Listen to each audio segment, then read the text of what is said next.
Use the table below to answer the following question. So we have this table, organisms and their energy source. We have a list of the organisms and their energy source.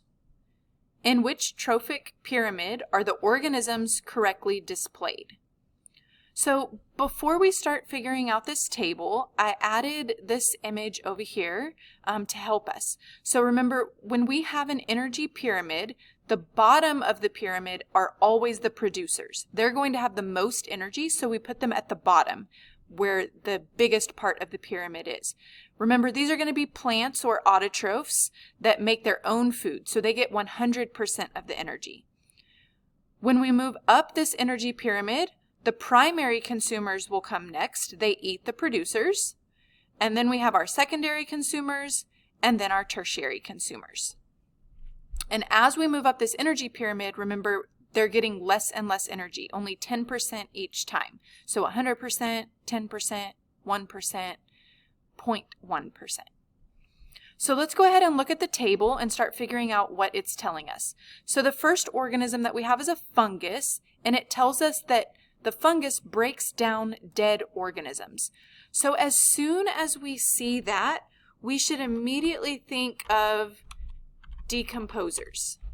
Decomposers like fungi or some bacteria or other organisms are decomposers, and they break down all of the different levels. They can break down producers, primary, secondary, and tertiary consumers. Anything that's dead or dying, decomposers can break down that level. It tells us that the mouse will eat seeds, fruits, and nuts. So we should know that seeds, fruits, and nuts are producers. They're plants or parts of plants. So if the mouse is eating the producers, our next level, that would be the primary consumers. Okay, so our primary consumer.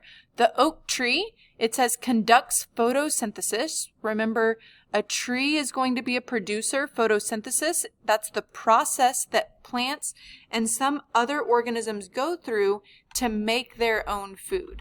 So if they're making their own food, they have to be the producer. And then we have a lynx, and it says that they eat other animals. So that means they're going to be higher up in our energy pyramid or in our food chain or food web. So if they're eating other animals, these would probably be either secondary or tertiary consumers.